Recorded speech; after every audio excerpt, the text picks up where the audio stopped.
The squaw. Nuremberg at the time was not so much exploited as it has been since then. Irving had not been playing Faust, and the very name of the old town was hardly known to the great bulk of the traveling public. My wife and I, being in the second week of our honeymoon, naturally wanted someone else to join our party, so that when the cheery stranger, Elias P. Hutchison, hailing from Isthmian City, Bleeding Gulch, Maple Tree County, Neb, turned up at the station at Frankfort, and casually remarked that he was going on to see the most all-fired old Methuselah of a town in Europe, and that he guessed that so much travelling alone was enough to send an intelligent, active citizen into the melancholy ward of a daft house. We took the pretty broad hint and suggested that we should join forces.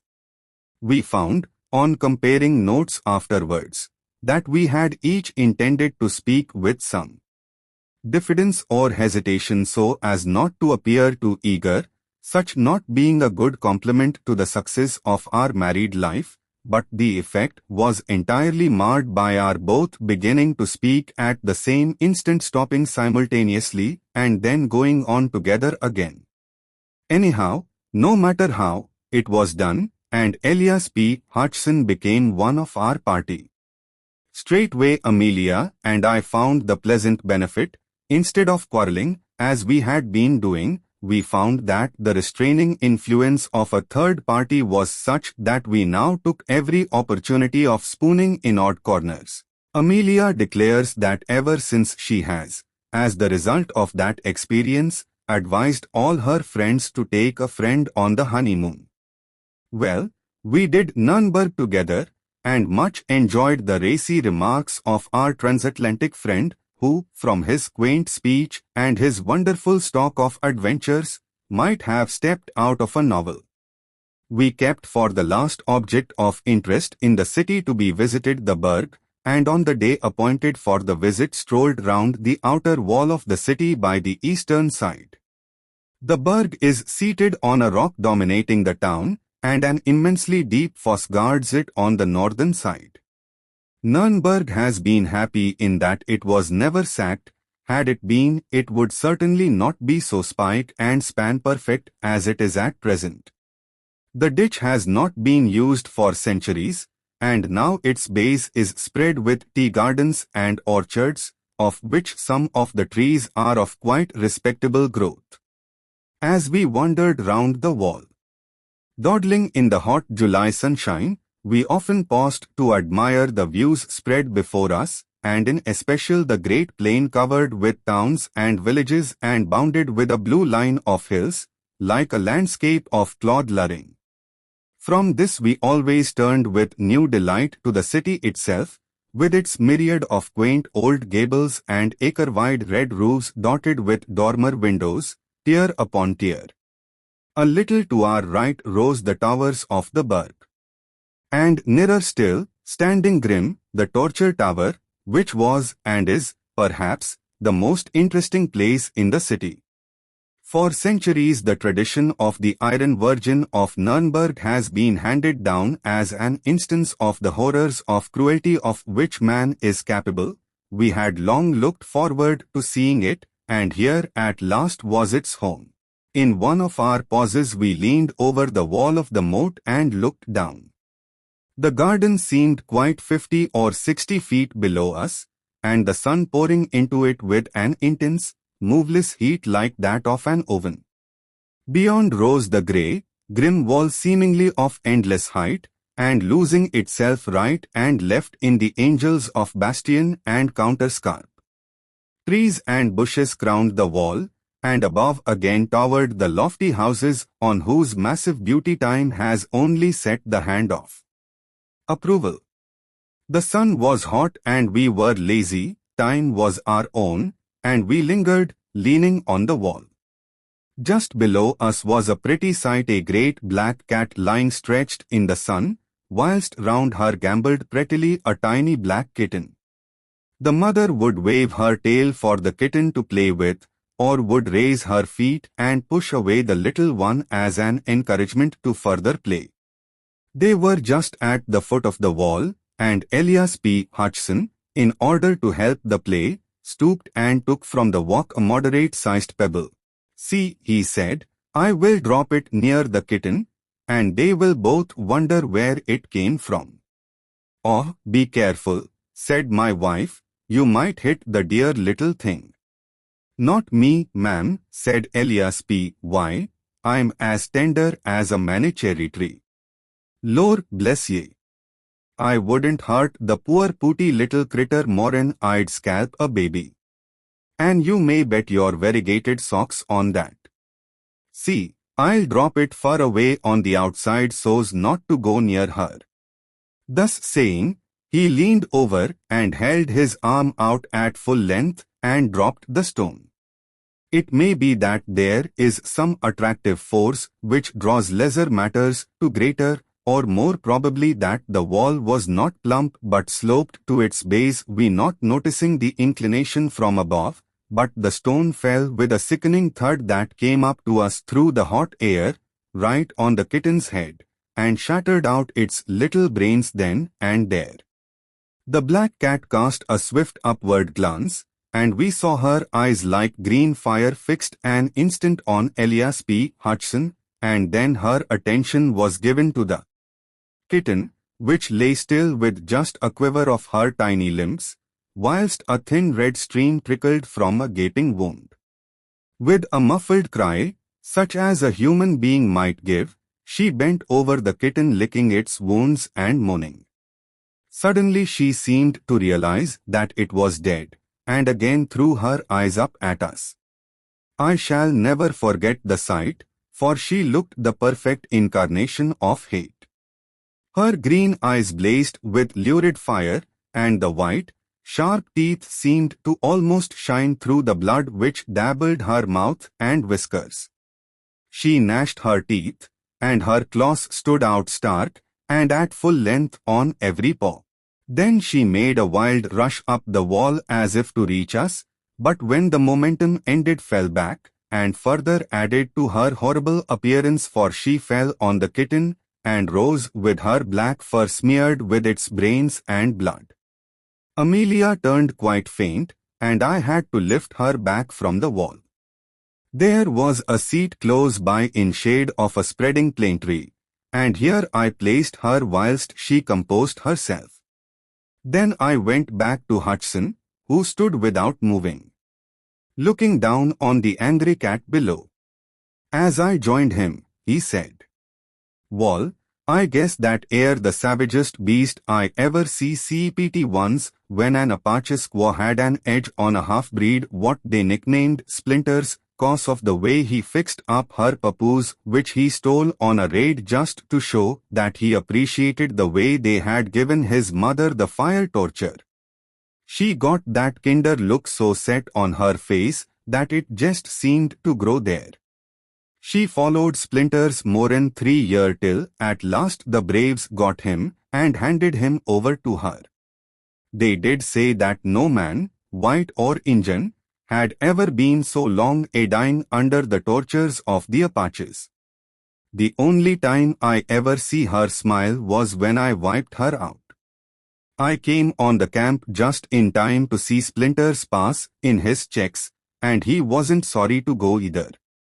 He was a hard citizen, and though I never could shake with him after that papoose business, for it was bitter bad, and he should have been a white man, for he looked like one. I see he had got paid out in full. Darn me, but I took a piece of his hide from one of his skin-in posts and had it made into a pocketbook. It's here now, and he slapped the breast pocket of his coat. Whilst he was speaking, the cat was continuing her frantic efforts to get up the wall. She would take a run back and then charge up, sometimes reaching an incredible height. She did not seem to mind the heavy fall which she get each time, but started with renewed vigor, and at every tumble her appearance became more horrible. Hutchson was a kind-hearted man, my wife, and I had both noticed little acts of kindness to animals as well as to persons, and he seemed concerned at the state of fury to which the cat had wrought herself. "Wall, now," he said, "I do declare that poor critter seems quite desperate. There, there. Poor thing, it was all an accident, though that won't bring back your little one to you. Say, I wouldn't have had such a thing happen for 1,000. Just shows what a clumsy fool of a man can do when he tries to play. Seems I'm too darned slipper-handed to even play with a cat." Say, Colonel, it was a pleasant way he had to bestow titles freely. "I hope your wife don't hold no grudge against me on account of this unpleasantness." "Why, I wouldn't have had it occur on no account." He came over to Amelia and apologized profusely, and she with her usual kindness of heart hastened to assure him that she quite understood that it was an accident. Then we all went again to the wall and looked over. The cat missing Hutchinson's face had drawn back across the moat, and was sitting on her haunches as though ready to spring. Indeed, the very instant she saw him she did spring, and with a blind unreasoning fury, which would have been grotesque, only that it was so frightfully real. She did not try to run up the wall, but simply launched herself at him as though hate and fury could lend her wings to pass straight through the great distance between them. Amelia, womanlike, got quite concerned, and said to Elias P. in a warning voice, "Oh, you must be very careful. That animal would try to kill you if she were here." Her eyes look like positive murder. He laughed out jovially. "Excuse me, ma'am," he said, "but I can't help laughing. Fancy a man that has fought grizzlies and Injun's bane careful of being murdered by a cat." When the cat heard him laugh, her whole demeanor seemed to change. She no longer tried to jump or run up the wall, but went quietly over, and sitting again beside the dead kitten began to lick and fondle it as though it were alive. "See," said I, "the effect of a really strong man. Even that animal in the midst of her fury recognizes the voice of a master, and bows to him." "Like a squaw," was the only comment of Elias P. Hutchinson, as we moved on our way round the city fosse. Every now and then we looked over the wall, and each time saw the cat following us. At first she had kept going back to the dead kitten, and then as the distance grew greater took it in her mouth and so followed. After a while, however, she abandoned this, for we saw her following all alone. She had evidently hidden the body somewhere. Amelia's alarm grew at the cat's persistence, and more than once she repeated her warning, but the American always laughed with amusement, till finally, seeing that she was beginning to be worried, he said, "I say, ma'am, you needn't be scared over that cat. I go healed, I do."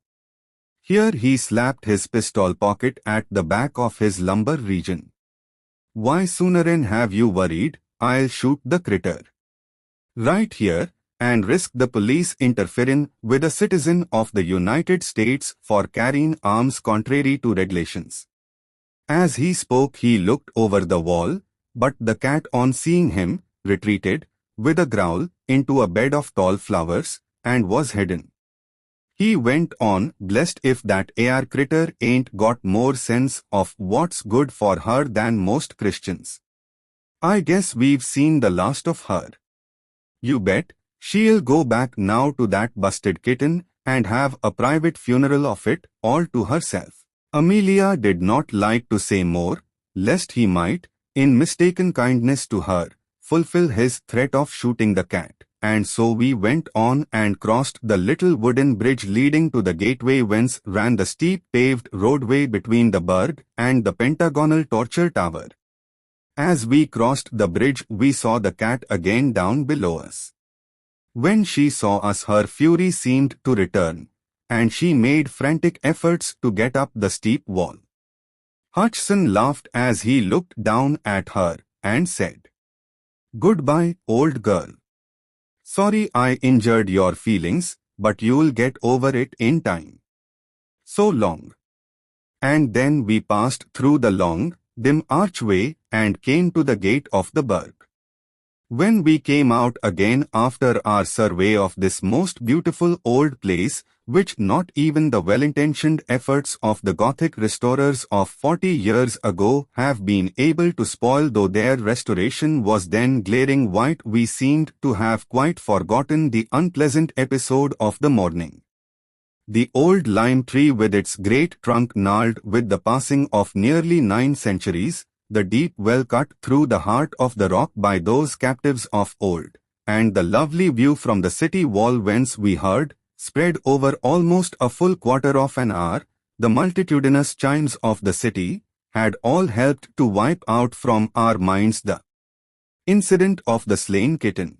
We were the only visitors who had entered the torture tower that morning, so at least said the old custodian, and as we had the place all to ourselves, were able to make a minute and more satisfactory survey than would have otherwise been possible. The custodian, looking to us as the sole source of his gains for the day, was willing to meet our wishes in any way. The torture tower is truly a grim place, even now when many thousands of visitors have sent a stream of life, and the joy that follows life, into the place, but at the time I mention it wore its grimmest and most gruesome aspect. The dust of ages seemed to have settled on it, and the darkness and the horror of its memories seemed to have become sentient in a way that would have satisfied the pantheistic souls of Philo or Spinoza. The lower chamber where we entered was seemingly, in its normal state, filled with incarnate darkness. Even the hot sunlight streaming in through the door seemed to be lost in the vast thickness of the walls, and only showed the masonry rough as when the builder's scaffolding had come down, but coated with dust and marked here and there with patches of dark stain which, if walls could speak, could have given their own dread memories of fear and pain. We were glad to pass up the dusty wooden staircase, the custodian leaving the outer door open to light us somewhat on our way, for to our eyes the one long witty, evil-smelling candle stuck in a sconce on the wall gave an inadequate light. When we came up through the open trap in the corner of the chamber overhead, Amelia held on to me so tightly that I could actually feel her heart beat. I must say for my own part that I was not surprised at her fear, for this room was even more gruesome than that below. Here there was certainly more light, but only just sufficient to realize the horrible surroundings of the place. The builders of the tower had evidently intended that only they who should gain the top should have any of the joys of light and prospect. There, as we had noticed from below, were ranges of windows, albeit of medieval smallness, but elsewhere in the tower were only a very few narrow slits such as were habitual in places of medieval defense. A few of these only lit the chamber, and these so high up in the wall that from no part could the sky be seen through the thickness of the walls. In racks, and leaning in disorder against the walls, were a number of headsmen's swords, great double-handed weapons with broad blade and keen edge. Hard by were several blocks whereon the necks of the victims had lain, with here and there deep notches where the steel had bitten through the guard of flesh and shored into the wood. Round the chamber, placed in all sorts of irregular ways, were many implements of torture which made one's heart ache to see chairs full of spikes which gave instant and excruciating pain, chairs and couches with dull knobs whose torture was seemingly less, but which, though slower, were equally efficacious, racks, belts, boots, gloves, collars, all made for compressing at will, steel baskets in which the head could be slowly crushed into a pulp if necessary, watchmen's hooks with long handle and knife that cut at resistance, this a specialty of the old Nuremberg police system, and many, many other devices for man's injury to man. Amelia grew quite pale with the horror of the things, but fortunately did not faint, for being a little overcome she sat down on a torture chair, but jumped up again with a shriek, all tendency to faint gone. We both pretended that it was the injury done to her dress by the dust of the chair, and the rusty spikes which had upset her, and Mr. Hutchinson acquiesced in accepting the explanation with a kind-hearted laugh. But the central object in the whole of this chamber of horrors was the engine known as the Iron Virgin, which stood near the center of the room. It was a rudely shaped figure of a woman. Something of the bell order, or, to make a closer comparison, of the figure of Mrs. Noah in the Children's Ark, but without that slimness of waist and perfect rondeur of hip which marks the aesthetic type of the Noah family. One would hardly have recognized it as intended for a human figure at all had not the founder shaped on the forehead a rude semblance of a woman's face. This machine was coated with rust without, and covered with dust. A rope was fastened to a ring in the front of the figure, about where the waist should have been, and was drawn through a pulley, fastened on the wooden pillar which sustained the flooring above. The custodian pulling this rope showed that a section of the front was hinged like a door at one side. We then saw that the engine was of considerable thickness, leaving just room enough inside for a man to be placed. The door was of equal thickness and of great weight, for it took the custodian all his strength, aided though he was by the contrivance of the pulley, to open it. This weight was partly due to the fact that the door was of manifest purpose hung so as to throw its weight downwards, so that it might shut of its own accord when the strain was released. The inside was honeycombed with rust nay more. The rust alone that comes through time would hardly have eaten so deep into the iron walls. The rust of the cruel stains was deep indeed. It was only, however, when we came to look at the inside of the door that the diabolical intention was manifest to the full. Here were several long spikes, square and massive, broad at the base and sharp at the points, placed in such a position that when the door should close the upper ones would pierce the eyes of the victim, and the lower ones his heart and vitals. The sight was too much for poor Amelia, and this time she fainted dead off, and I had to carry her down the stairs and place her on a bench outside till she recovered. That she felt it to the quick was afterwards shown by the fact that my eldest son bears to this day a rude birthmark on his breast, which has, by family consent, been accepted as representing the Nuremberg Virgin. When we got back to the chamber we found Hutchinson still opposite the Iron Virgin. He had been evidently philosophizing, and now gave us the benefit of his thought in the shape of a sort of exordium. "Wall, I guess I've been learnin' something here while Madam has been getting over her faint. 'Pears to me that we're a long way behind the times on our side of the big drink. We used to think out on the plains that the engine could give us points in trying to make a man uncomfortable, but I guess your old medieval law and order party could raise him every time. Splinters was pretty good in his bluff on the squaw, but this here young miss held a straight flush all high on him. The points of them spikes air sharp enough still, though even the edges air eaten out by what used to be on them. It would be a good thing for our Indian section to get some specimens of this here play toy to send round to the reservations just to knock the stuffin' out of the bucks. And the squaws too, by showing them as how old civilization lays over them at their best. Guess but I'll get in that box a minute just to see how it feels."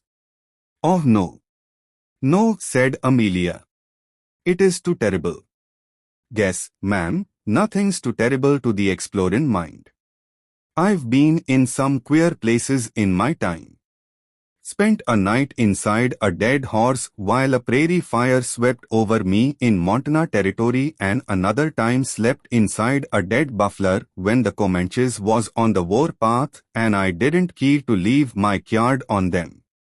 I've been 2 days in a caved-in tunnel in the Billy Bronco gold mine in New Mexico, and was one of the 4 shut up for 3 parts of a day in the caisson what slid over on her side when we was setting the foundations of the Buffalo Bridge.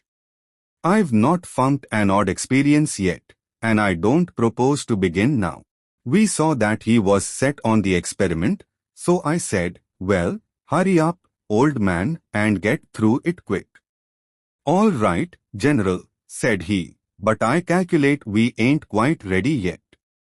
The gentlemen, my predecessors, what stood in that tar canister, didn't volunteer for the office not much. And I guess there was some ornamental tying up before the big stroke was made. I want to go into this thing fair and square, so I must get fixed up proper first. I dare say this old galoot can rise some string and tie me up according to sample. This was said interrogatively to the old custodian, but the latter, who understood the drift of his speech, though perhaps not appreciating to the full the niceties of dialect and imagery, shook his head. His protest was, however, only formal and made to be overcome. The American thrust a gold piece into his hand, saying, "Take it, pard. It's your pot, and don't be scaredy. This ain't no necktie party that you're asked to assist in." He produced some thin frayed rope and proceeded to bind our companion with sufficient strictness for the purpose. When the upper part of his body was bound, Hutchison said, "Hold on a moment, Judge. Guess I'm too heavy for you to tote into the canister. You just let me walk in, and then you can wash up regarding my legs." Whilst speaking, he had backed himself into the opening, which was just enough to hold him. It was a close fit and no mistake. Amelia looked on with fear in her eyes, but she evidently did not like to say anything. Then the custodian completed his task by tying the American's feet together so that he was now absolutely helpless and fixed in his voluntary prison. He seemed to really enjoy it, and the incipient smile, which was habitual to his face, blossomed into actuality as he said, "Guess this here Eve was made out of the rib of a dwarf. There ain't much room for a full-grown citizen of the United States to hustle. We used to make our coffins more roomier in Idaho Territory. Now, Judge, you just begin to let this door down slow on to me. I want to feel the same pleasure as the other jays had when those spikes began to move toward their eyes." "Oh no. No. No," broke in Amelia hysterically. "It is too terrible. I can't bear to see it. I can't. I can't." But the American was obdurate. "Say, Colonel," said he, "why not take Madam for a little promenade?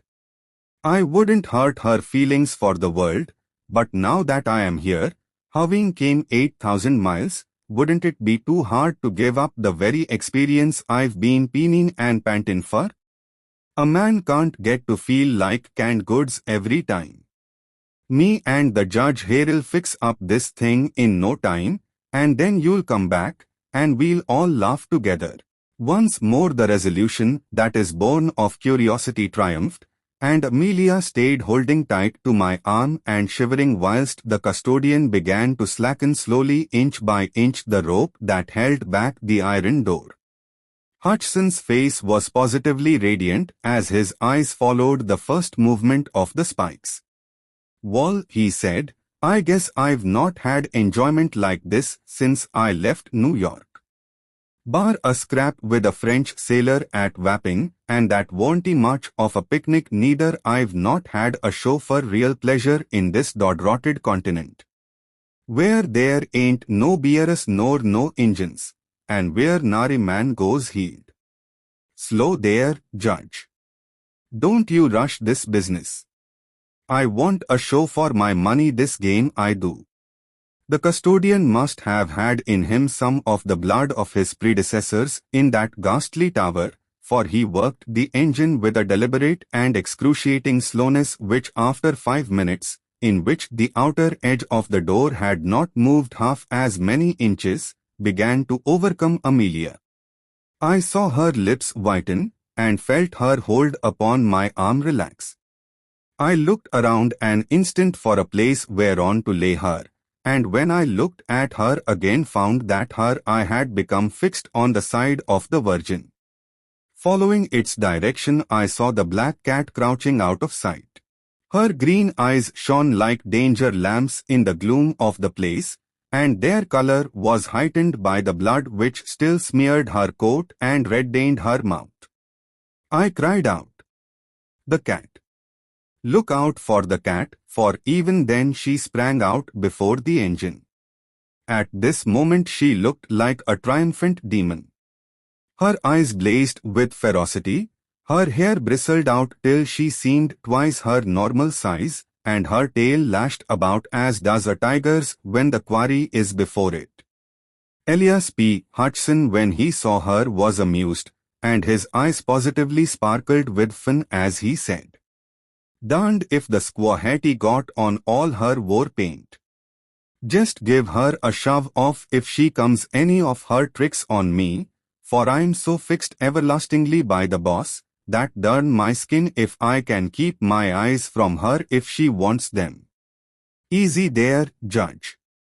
Don't you slack that air rope or I'm uchered." At this moment Amelia completed her feint, and I had to clutch hold of her round the waist or she would have fallen to the floor. Whilst attending to her, I saw the black cat crouching for a spring, and jumped up to turn the creature out. But at that instant, with a sort of hellish scream, she hurled herself, not as we expected at Hudson, but straight at the face of the custodian. Her claws seemed to be tearing wildly as one sees in the Chinese drawings of the dragon rampant, and as I looked I saw one of them light on the poor man's eye, and actually tear through it and down his cheek, leaving a wide band of red where the blood seemed to spurt from every vein. With a yell of sheer terror which came quicker than even his sense of pain, the man leaped back, dropping as he did so the rope which held back the iron door. I jumped for it, but was too late, for the cord ran like lightning through the pulley block, and the heavy mass fell forward from its own weight. As the door closed, I caught a glimpse of our poor companion's face. He seemed frozen with terror. His eyes stared with a horrible anguish as if dazed, and no sound came from his lips. And then the spikes did their work. Happily the end was quick, for when I wrenched open Theodore they had pierced so deep that they had locked in the bones of the skull through which they had crushed, and actually tore him it out of his iron prison till, bound as he was, he fell at full length with a sickly thud upon the floor, the face turning upward as he fell. I rushed to my wife, lifted her up, and carried her out, for I feared for her very reason if she should wake from her faint to such a scene. I laid her on the bench outside and ran back. Leaning against the wooden column was the custodian moaning in pain whilst he held his reddening handkerchief to his eyes. And sitting on the head of the poor American was the cat, purring loudly as she licked the blood which trickled through the gashed socket of his eyes. I think no one will call me cruel because I seized one of the old executioner's swords and shore her into as she sat. The secret of the growing gold. When Margaret Delander went to live at Brains Rock, the whole neighborhood awoke to the pleasure of an entirely new scandal. Scandals in connection with either the Delander family or the brains of Brains Rock were not few, and if the secret history of the county had been written in full both names would have been found well represented.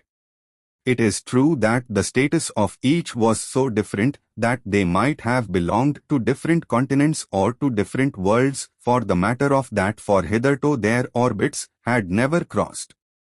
The Brains were accorded by the whole section of the country a unique social dominance, and had ever held themselves as high above the yeoman class to which Margaret de Lander belonged, as a blue-blooded Spanish hidalgo out-tops his peasant tenantry. The de Landers had an ancient record, and were proud of it in their way as the Brains were of theirs. But the family had never risen above yeomanry, and although they had been once well-to-do in the good old times of foreign wars and protection, their fortunes had withered under the scorching of the free trade sun and the piping times of peace. They had, as the elder members used to assert, stuck to the land, with the result that they had taken root in it, body and soul. In fact, they, having chosen the life of vegetables, had flourished as vegetation does, blossomed and thrived in the good season and suffered in the bad. Their holding, Dander's Croft, seemed to have been worked out, and to be typical of the family which had inhabited it. The latter had declined generation after generation, sending out now and again some abortive shoot of unsatisfied energy in the shape of a soldier or sailor, who had worked his way to the minor grades of the services and had there stopped, cut short either from unheeding gallantry in action or from that destroying cause to men without breeding or youthful care the recognition of a position above them which they feel unfitted to fill. So, little by little, the family dropped lower and lower, the men brooding and dissatisfied, and drinking themselves into the grave, the women drudging at home, or marrying beneath them or worse. In process of time all disappeared, leaving only two in the croft, Viscount de Lander and his sister Margaret. The man and woman seemed to have inherited in masculine and feminine form respectively the evil tendency of their race, sharing in common the principles, though manifesting them in different ways, of sullen passion, voluptuousness and recklessness. The history of the Brains had been something similar, but showing the causes of decadence in their aristocratic and not their plebeian forms. They, too, had sent their shoots to the wars, but their positions had been different, and they had often attained honor, for without flaw they were gallant, and brave deeds were done by them before the selfish dissipation which marked them had sapped their vigor. The present head of the family, if family it could now be called when one remained of the direct line, was Geoffrey Brain. He was almost a type of worn-out race, manifesting in some ways its most brilliant qualities, and in others its utter degradation. He might be fairly compared with some of those antique Italian nobles whom the painters have preserved to us with their courage, their unscrupulousness, their refinement of lust and cruelty, the voluptuary actual with the fiend potential. He was certainly handsome, with that dark, aquiline, commanding beauty which women so generally recognize as dominant. With men he was distant and cold, but such a bearing never deters womankind. The inscrutable laws of sex have so arranged that even a timid woman is not afraid of a fierce and haughty man. And so it was that there was hardly a woman of any kind or degree who lived within view of Brain's Rock, who did not cherish some form of secret admiration for the handsome wastrel. The category was a wide one, for Brain's Rock rose up steeply from the midst of a level region, and for a circuit of 100 miles it lay on the horizon, with its high old towers and steep roofs cutting the level edge of wood and hamlet, and far scattered mansions. So long as Geoffrey Brain confined his dissipations to London and Paris and Vienna, anywhere out of sight and sound of his home, opinion was silent. It is easy to listen to far-off echoes unmoved, and we can treat them with disbelief, or scorn, or disdain, or whatever attitude of coldness may suit our purpose. But when the scandal came close home, it was another matter. And the feelings of independence and integrity, which is in people of every community which is not utterly spoiled, asserted itself and demanded that condemnation should be expressed. Still there was a certain reticence in all, and no more notice was taken of the existing facts than was absolutely necessary. Margaret Delander bore herself so fearlessly, and so openly she accepted her position as the justified companion of Geoffrey Brainth so naturally that people came to believe that she was secretly married to him, and therefore thought it wiser to hold their tongues lest time should justify her and also make her an active enemy. The one person who, by his interference, could have settled all doubts was debarred by circumstances from interfering in the matter. Wykham Delander had quarrelled with his sister, or perhaps it was that she had quarrelled with him and they were on terms not merely of armed neutrality but of bitter hatred. The quarrel had been antecedent to Margaret going to Brain's Rock. She and Wykham had almost come to blows. There had certainly been threats on one side and on the other, and in the end Wykham, overcome with passion, had ordered his sister to leave his house. She had risen straightway, and, without waiting to pack up even her own personal belongings, had walked out of the house. On the threshold she had paused for a moment to hurl a bitter threat at Wykham that he would rue in shame and despair to the last hour of his life his act of that day. Some weeks had since passed, and it was understood in the neighbourhood that Margaret had gone to London, when she suddenly appeared driving out with Geoffrey Brainth, and the entire neighbourhood knew before nightfall that she had taken up her abode at the Rock. It was no subject of surprise that Brainth had come back unexpectedly, for such was his usual custom. Even his own servants never knew when to expect him, for there was a private door, of which he alone had the key, by which he sometimes entered without anyone in the house being aware of his coming. This was his usual method of appearing after a long absence. Wykham Delander was furious at the news. He vowed vengeance, and to keep his mind level with his passion drank deeper than ever. He tried several times to see his sister, but she contemptuously refused to meet him.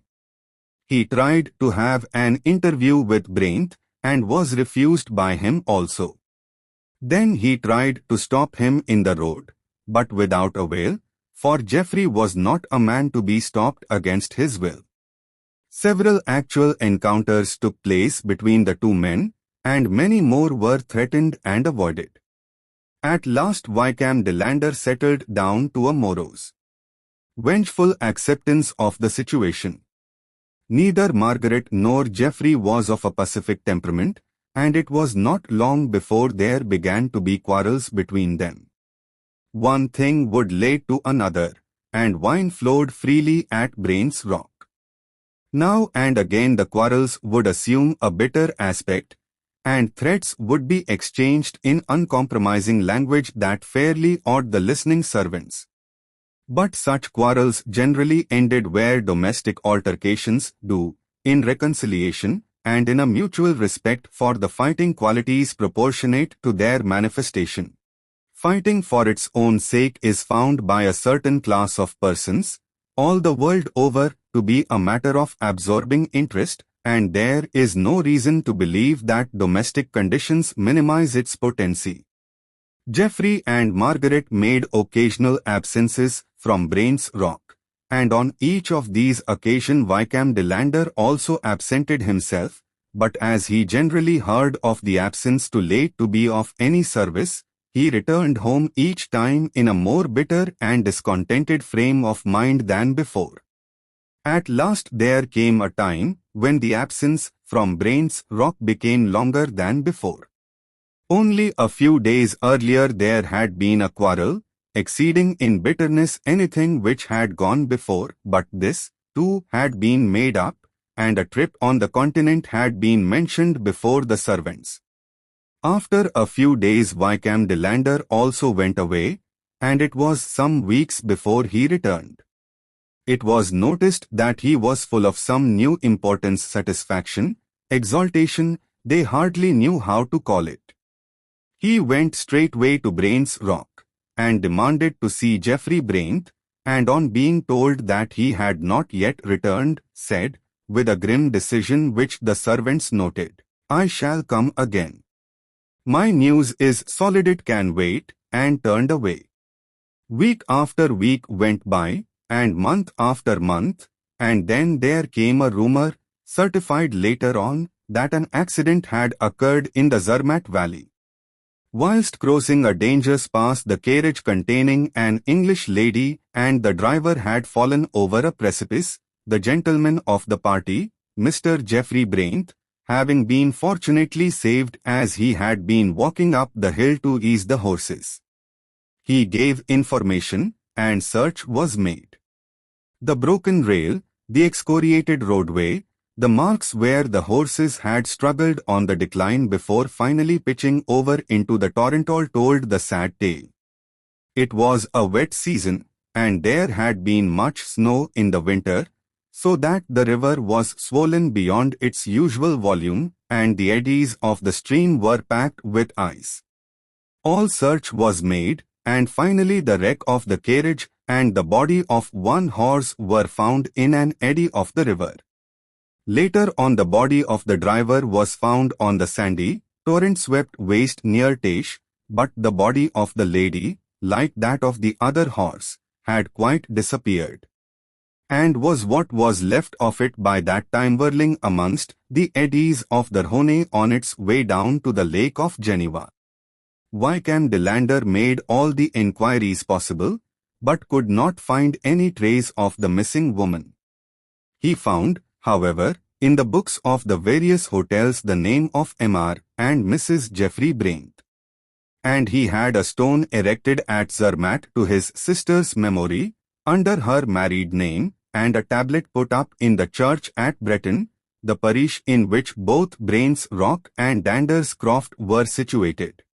There was a lapse of nearly a year, after the excitement of the matter had worn away, and the whole neighborhood had gone on its accustomed way. Braint was still absent, and Delander more drunken, more morose, and more revengeful than before. Then there was a new excitement. Braint's Rock was being made ready for a new mistress. It was officially announced by Geoffrey himself in a letter to the vicar that he had been married some months before to an Italian lady, and that they were then on their way home.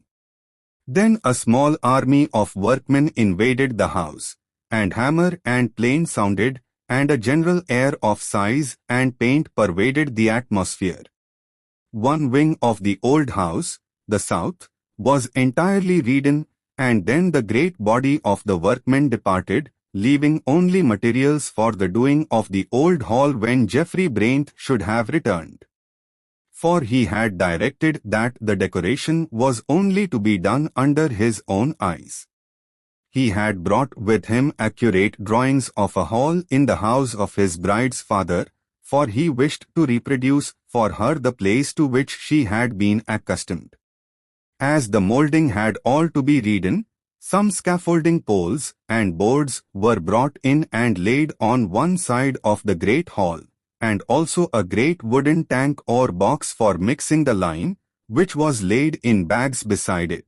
When the new mistress of Braint's Rock arrived, the bells of the church rang out, and there was a general jubilation. She was a beautiful creature, full of the poetry and fire and passion of the South, and the few English words which she had learned were spoken in such a sweet and pretty broken way that she won the hearts of the people almost as much by the music of her voice as by the melting beauty of her dark eyes. Geoffrey Braint seemed more happy than he had ever before appeared, but there was a dark, anxious look on his face that was new to those who knew him of old, and he started at times as though at some noise that was unheard by others. And so months passed, and the whisper grew that at last Brain's rock was to have an heir. Geoffrey was very tender to his wife, and the new bond between them seemed to soften him.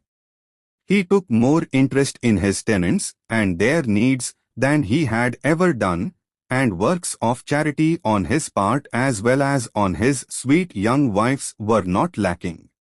He seemed to have set all his hopes on the child that was coming, and as he looked deeper into the future, the dark shadow that had come over his face seemed to die gradually away. All the time Wykham Delandre nursed his revenge. Deep in his heart had grown up a purpose of vengeance which only waited an opportunity to crystallize and take a definite shape. His vague idea was somehow centered in the wife of Bram, for he knew that he could strike him best through those he loved, and the coming time seemed to hold in its womb the opportunity for which he longed. One night he sat alone in the living room of his house. It had once been a handsome room in its way, but time and neglect had done their work, and it was now little better than a ruin, without dignity or picturesqueness of any kind. He had been drinking heavily for some time, and was more than half stupefied. He thought he heard a noise as of someone at the door and looked up. Then he called half savagely to come in, but there was no response. With a muttered blasphemy he renewed his potations.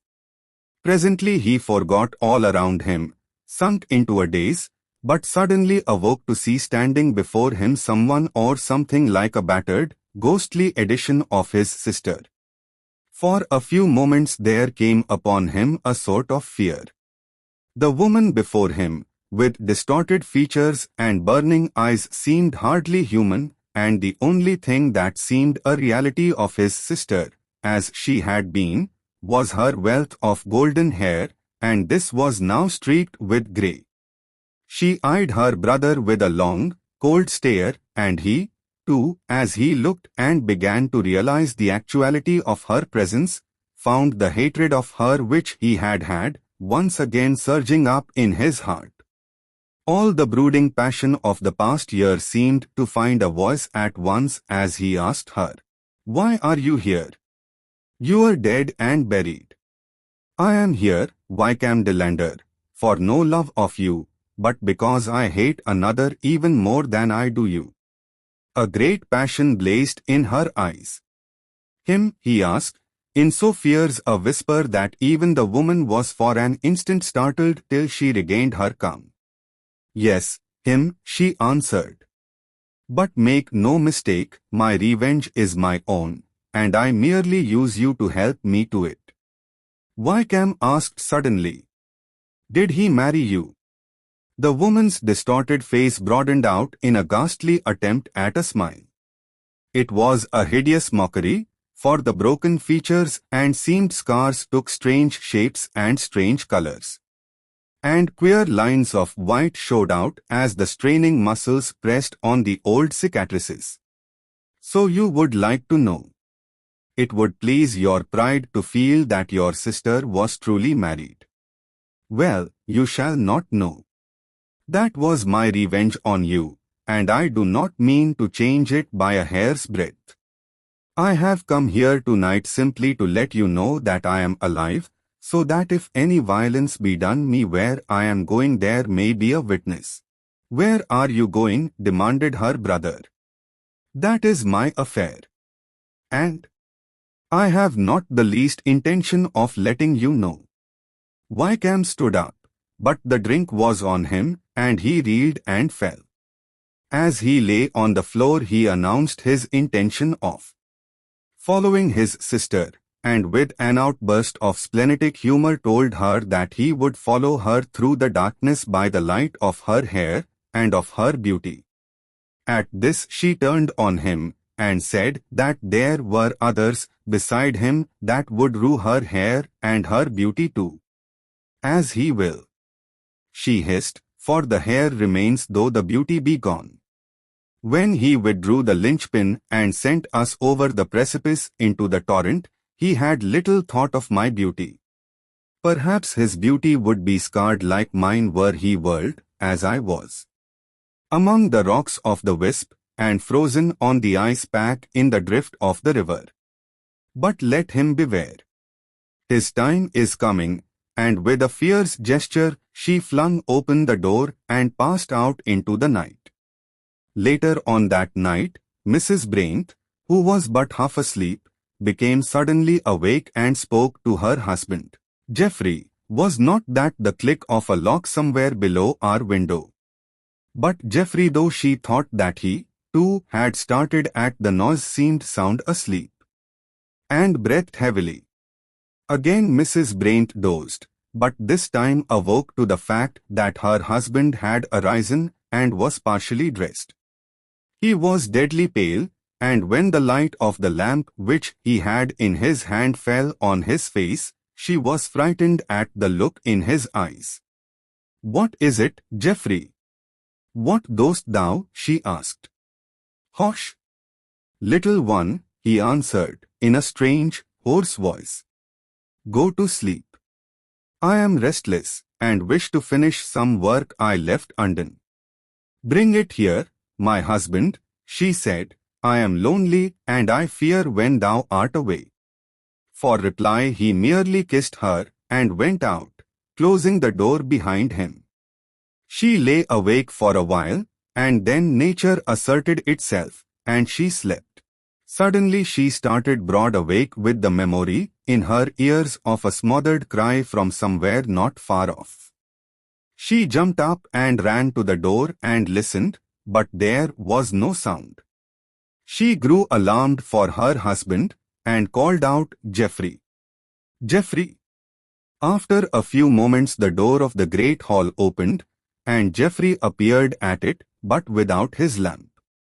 "Hush," he said, in a sort of whisper, and his voice was harsh and stern. "Hush! Get to bed. I am working, and must not be disturbed. Go to sleep, and do not wake the house." With a chill in her heart, for the harshness of her husband's voice was new to her, she crept back to bed and lay there trembling, too frightened to cry, and listened to every sound. There was a long pause of silence, and then the sound of some iron implement striking muffled blows. Then there came a clang of a heavy stone falling, followed by a muffled curse. Then a dragging sound, and then more noise of stone on stone. She lay all the while in an agony of fear, and her heart beat dreadfully. She heard a curious sort of scraping sound, and then there was silence. Presently the door opened gently, and Geoffrey appeared. His wife pretended to be asleep, but through her eyelashes she saw him wash from his hands something white that looked like lime. In the morning he made no allusion to the previous night, and she was afraid to ask any question. From that day there seemed some shadow over Geoffrey Brent. He neither ate nor slept as he had been accustomed, and his former habit of turning suddenly as though someone were speaking from behind him revived. The old hall seemed to have some kind of fascination for him. He used to go there many times in the day, but grew impatient if anyone, even his wife, entered it. When the builder's foreman came to inquire about continuing his work, Geoffrey was out driving. The man went into the hall, and when Geoffrey returned the servant told him of his arrival and where he was. With a frightful oath he pushed the servant aside and hurried up to the old hall. The workman met him almost at the door, and as Geoffrey burst into the room he ran against him. The man apologized. "Beg pardon, sir, but I was just going out to make some enquiries. I directed 12 sacks of lime to be sent here, but I see there are only 10. Damn the 10 sacks and the 12 too," was the ungracious and incomprehensible rejoinder. The workman looked surprised, and tried to turn the conversation. I see, sir, there is a little matter which our people must have done, but the governor will of course see it set right at his own cost. What do you mean? That array archstone, sir, some idiot must have put a scaffold pole on it and cracked it right down the middle, and it's thick enough you'd think to stand anything. Geoffrey was silent for quite a minute, and then said in a constrained voice and with much gentler manner, "Tell your people that I am not going on with the work in the hall at present. I want to leave it as it is for a while longer."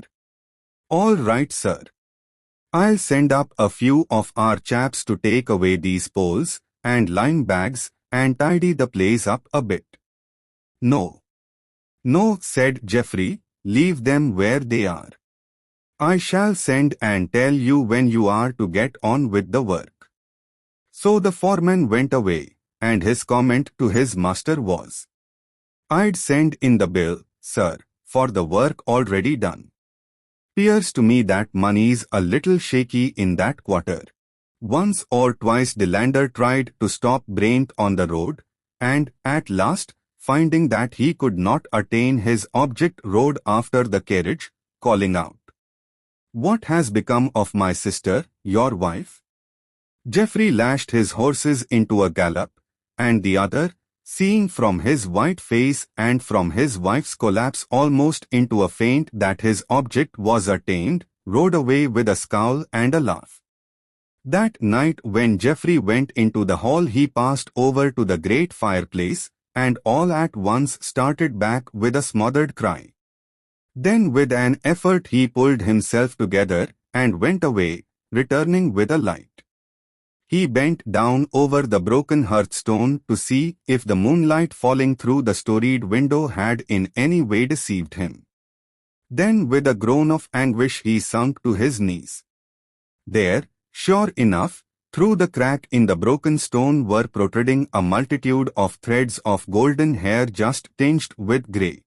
He was disturbed by a noise at the door, and looking round, saw his wife standing in the doorway. In the desperation of the moment he took action to prevent discovery, and lighting a match at the lamp, stooped down and burned away the hair that rose through the broken stone. Then rising nonchalantly as he could, he pretended surprise at seeing his wife beside him. For the next week he lived in an agony, for, whether by accident or design, he could not find himself alone in the hall for any length of time. At each visit the hair had grown afresh through the crack, and he had to watch it carefully lest his terrible secret should be discovered.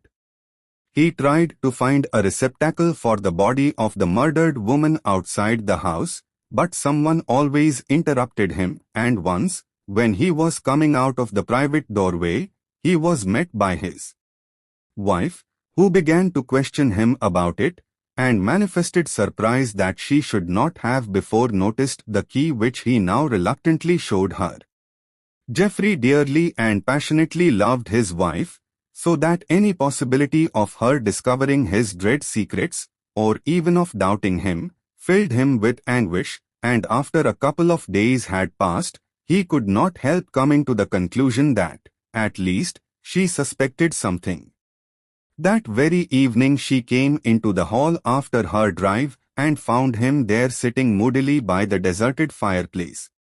She spoke to him directly. "Geoffrey, I have been spoken to by that fellow Delander, and he says horrible things. He tells to me that a week ago his sister returned to his house, the wreck and ruin of her former self, with only her golden hair as of old, and announced some fell intention. He asked me where she is, and oh, Geoffrey, she is dead, she is dead. So how can she have returned?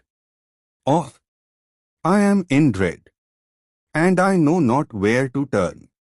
For answer, Geoffrey burst into a torrent of blasphemy which made her shudder. He cursed Delander and his sister and all their kind, and in especial he hurled curse after curse on her golden hair. "Oh, hush!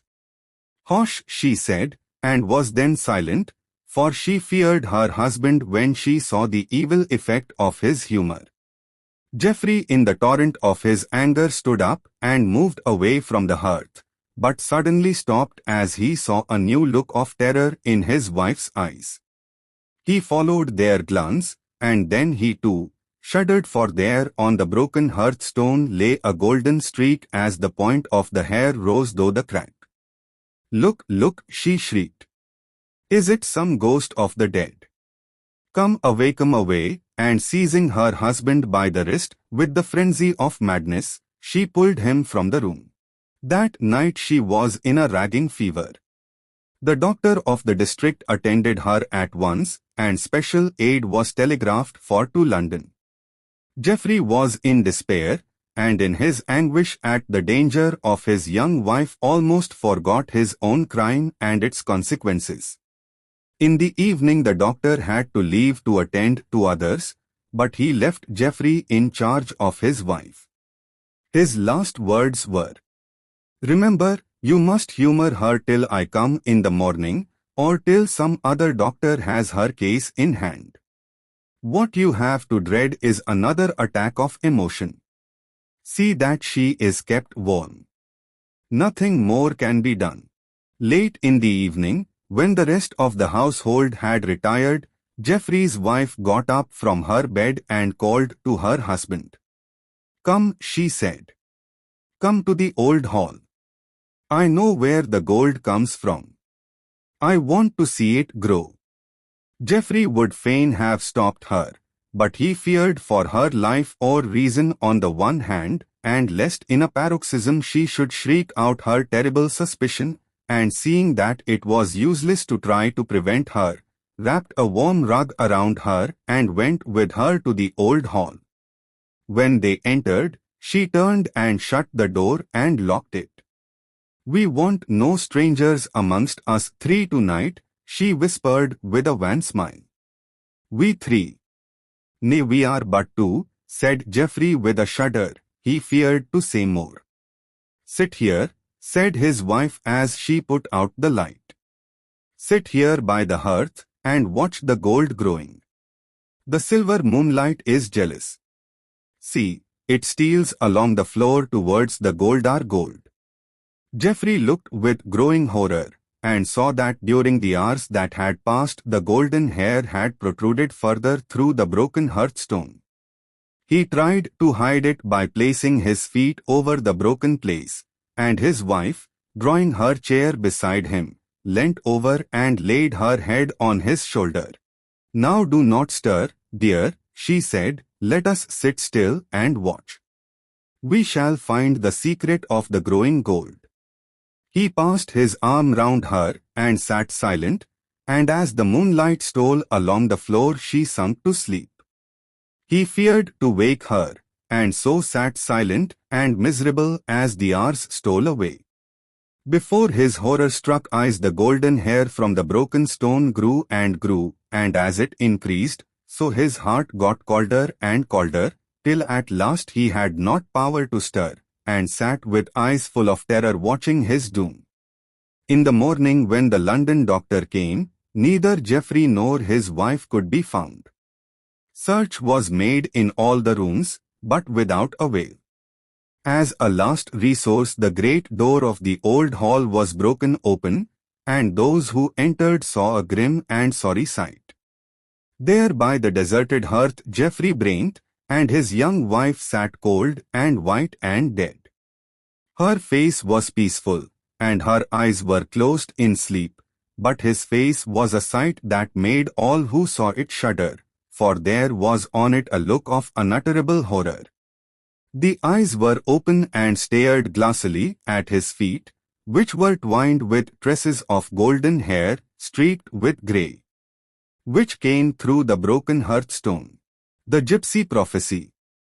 "I really think," said the doctor, "that, at any rate, one of us should go and try whether or not the thing is an imposture." "Good," said Considine. "After dinner we will take our cigars and stroll over to the camp." Accordingly, When the dinner was over, and the La Tour finished, Joshua Considine and his friend, Dr. Burleigh, went over to the east side of the moor, where the gypsy encampment lay. As they were leaving, Mary Considine, who had walked as far as the end of the garden where it opened into the laneway, called after her husband. "Mind, Joshua, you are to give them a fair chance, but don't give them any clue to a fortune, and don't you get flirting with any of the gypsy maidens, and take care to keep Gerald out of harm." For answer Considine held up his hand, as if taking a stage oath, and whistled the air of the old song, The Gypsy Countess. Gerald joined in the strain, and then, breaking into merry laughter, the two men passed along the laneway to the common, turning now and then to wave their hands to Mary, who leaned over the gate, in the twilight, looking after them. It was a lovely evening in the summer. The very air was full of rest and quiet happiness, as though an outward type of the peacefulness and joy which made a heaven of the home of the young married folk. Considine's life had not been an eventful one. The only disturbing element which he had ever known was in his wooing of Mary Winston, and the long-continued objection of her ambitious parents, who expected a brilliant match for their only daughter. When Mr. and Mrs. Winston had discovered the attachment of the young barrister, they had tried to keep the young people apart by sending their daughter away for a long round of visits, having made her promise not to correspond with her lover during her absence. Love, however, had stood the test. Neither absence nor neglect seemed to cool the passion of the young man, and jealousy seemed a thing unknown to his sanguine nature, so, after a long period of waiting, the parents had given in, and the young folk were married. They had been living in the cottage a few months, and were just beginning to feel at home. Gerald Burleigh, Joshua's old college chum, and himself a sometime victim of Marius' beauty, had arrived a week before, to stay with them for as long a time as he could tear himself away from his work in London. When her husband had quite disappeared, Mary went into the house, and sitting down at the piano, gave an hour to Mendelssohn. It was but a short walk across the common, and before the cigars required renewing the two men had reached the gypsy camp.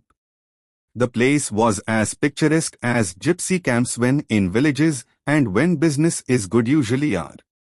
There were some few persons round the fire, investing their money in prophecy, and a large number of others, poorer or more parsimonious, who stayed just outside the bounds but near enough to see all that went on. As the two gentlemen approached, the villagers, who knew Joshua, made way a little, and a pretty, keen-eyed gypsy girl tripped up and asked to tell their fortunes. Joshua held out his hand. But the girl, without seeming to see it, stared at his face in a very odd manner. Gerald nudged him. "You must cross her hand with silver," he said. "It is one of the most important parts of the mystery."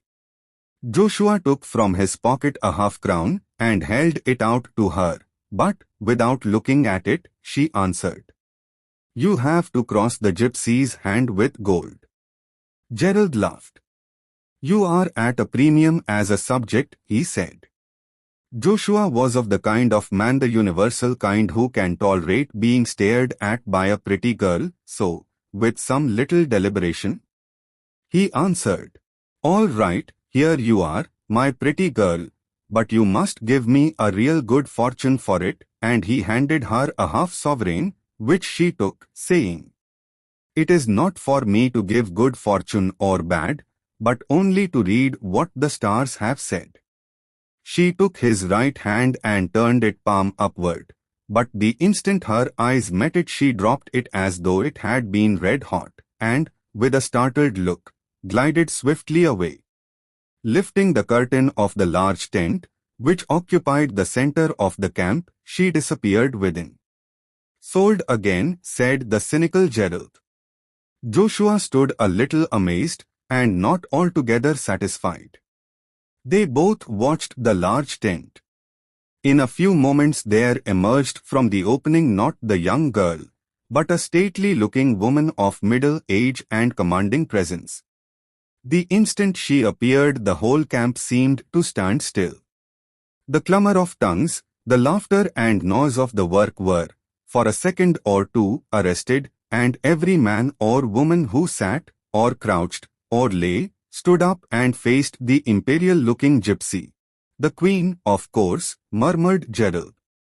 "We are in luck tonight." The gypsy queen threw a searching glance around the camp, and then, without hesitating an instant, came straight over and stood before Joshua. "Hold out your hand," she said in a commanding tone. Again Gerald spoke. "Sotto voce, I have not been spoken to in that way since I was at school. Your hand must be crossed with gold." 100% at this game," whispered Gerald, as Joshua laid another half-sovereign on his upturned palm. The gypsy looked at the hand with knitted brows, then suddenly looking up into his face, said, "Have you a strong will? Have you a true heart that can be brave for one you love?" "I hope so, but I am afraid I have not vanity enough to say yes. Then I will answer for you, for I read resolution in your face, resolution desperate and determined if need be. You have a wife you love."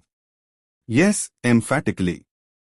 "Then leave her at once, never see her face again.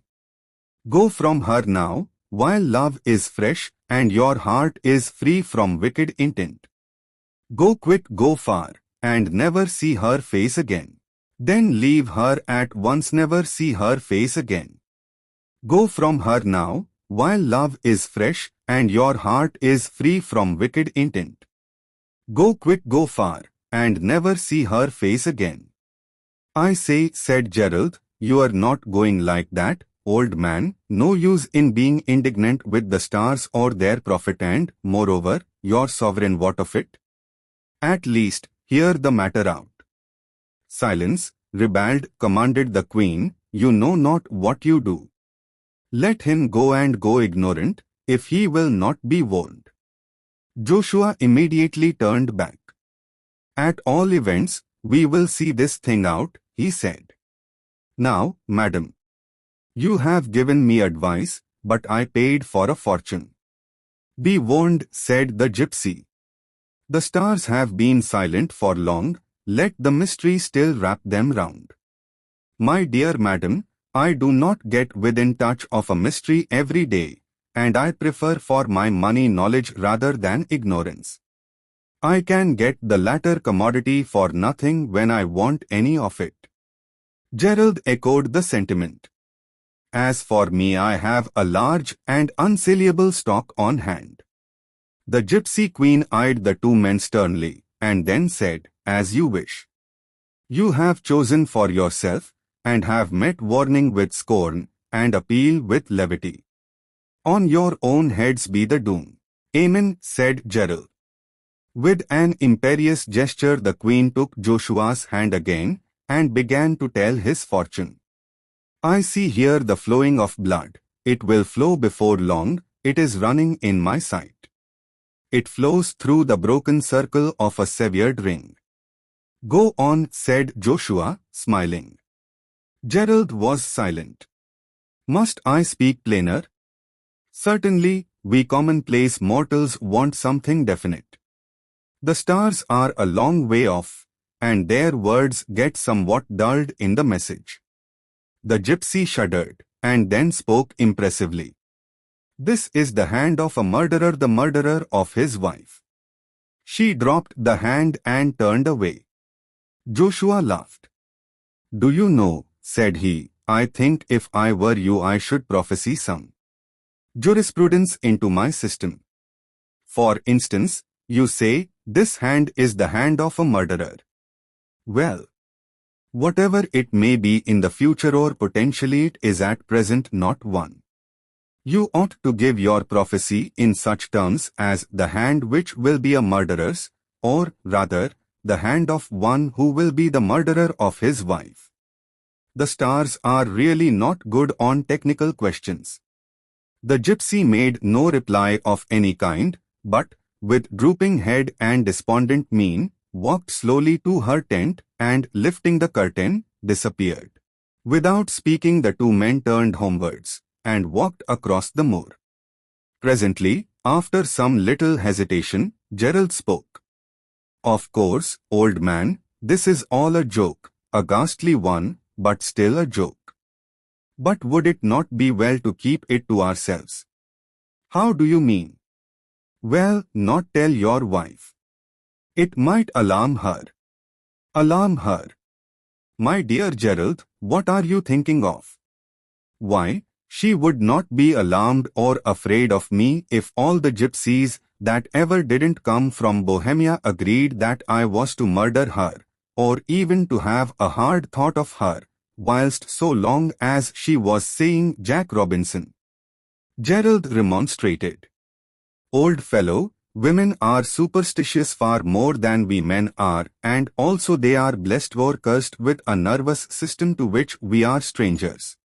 I see too much of it in my work not to realize it. Take my advice and do not let her know, or you will frighten her." Joshua's lips unconsciously hardened as he answered, "My dear fellow, I would not have a secret from my wife. Why, it would be the beginning of a new order of things between us. We have no secrets from each other. If we ever have, then you may begin to look out for something odd between us." "Still," said Gerald, "at the risk of unwelcome interference, I say again, be warned in time." "The gypsy's very words," said Joshua. "You and she seem quite of one accord. Tell me, old man, is this a put-up thing? You told me of the gypsy camp. Did you arrange it all with Her Majesty?" This was said with an air of bantering earnestness.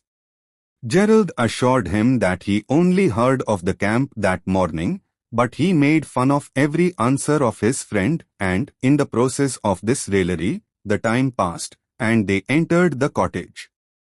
Mary was sitting at the piano but not playing.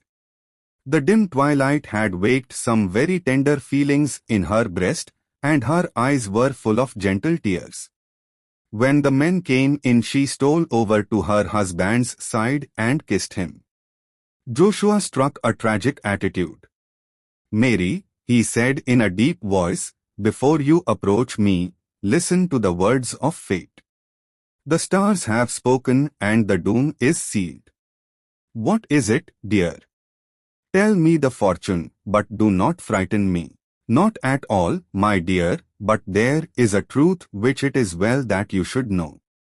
Nay, it is necessary so that all your arrangements can be made beforehand, and everything be decently done and in order. Go on, dear, I am listening." "Mary Considine, your effigy may yet be seen at Madame Tussaud's. The jurisprudent stars have announced their fell tidings that this hand is red with blood, your blood. Mary! Mary! My God!" He sprang forward, but too late to catch her as she fell fainting on the floor. "I told you," said Gerald. "You don't know them as well as I do." After a little while Mary recovered from her swoon, but only to fall into strong hysterics, in which she laughed and wept and raved and cried, "Keep him from me, Joshua, my husband," and many other words of entreaty and of fear. Joshua Considine was in a state of mind bordering on agony, and when at last Mary became calm, he knelt by her and kissed her feet and hands and hair and called her all the sweet names and said all the tender things his lips could frame. All that night he sat by her bedside and held her hand. Far through the night and up to the early morning she kept waking from sleep and crying out as if in fear, till she was comforted by the consciousness that her husband was watching beside her. Breakfast was late the next morning, but during it Joshua received a telegram which required him to drive over to Withering, nearly 20 miles. He was loath to go, but Mary would not hear of his remaining, and so before noon he drove off in his dogcart alone. When he was gone, Mary retired to her room. She did not appear at lunch, but when afternoon tea was served on the lawn under the great weeping willow, she came to join her guest. She was looking quite recovered from her illness of the evening before. After some casual remarks, she said to Gerald, "Of course it was very silly about last night, but I could not help feeling frightened. Indeed, I would feel so still if I let myself think of it. But, after all, these people may only imagine things, and I have got a test that can hardly fail to show that the prediction is false if indeed it be false," she added sadly. "What is your plan?" asked Gerald. "I shall go myself to the gypsy camp, and have my fortune told by the Queen." "Capital. May I go with you?" "Oh, no. That would spoil it. She might know you and guess at me, and suit her utterance accordingly. I shall go alone this afternoon." When the afternoon was gone, Mary Considine took her way to the gypsy encampment. Gerald went with her as far as the near edge of the common and returned alone. Half an hour had hardly elapsed when Mary entered the drawing room, where he lay on a sofa reading. She was ghastly pale and was in a state of extreme excitement. Hardly had she passed over the threshold when she collapsed and sunk moaning on the carpet. Gerald rushed to aid her, but by a great effort she controlled herself and motioned him to be silent. He waited, and his ready attention to her wish seemed to be her best help, for, in a few minutes, she had somewhat recovered, and was able to tell him what had passed. "When I got to the camp," she said, "there did not seem to be a soul about. I went into the center and stood there. Suddenly a tall woman stood beside me. Something told me I was wanted," she said. "I held out my hand and laid a piece of silver on it. She took from her neck a small golden trinket and laid it there also, and then, seizing the two, threw them into the stream that ran by. Then she took my hand in hers and spoke, 'Not but blood in this guilty place,' and turned away. I caught hold of her and asked her to tell me more. After some hesitation, she said, 'Alas! Alas! I see you lying at your husband's feet, and his hands are red with blood.'" Gerald did not feel at all at ease, and tried to laugh it off. "Surely," he said, "this woman has a craze about murder." "Do not laugh," said Mary, "I cannot bear it," and then, as if with a sudden impulse, she left the room. Not long after, Joshua returned, bright and cheery, and as hungry as a hunter after his long drive. His presence cheered his wife, who seemed much brighter, but she did not mention the episode of the visit to the gypsy camp, so Gerald did not mention it either. As if by tacit consent, the subject was not alluded to during the evening.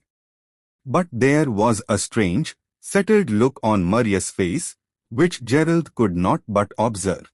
In the morning, Joshua came down to breakfast later than usual. Mary had been up and about the house from an early hour, but as the time drew on she seemed to get a little nervous and now and again threw around an anxious look.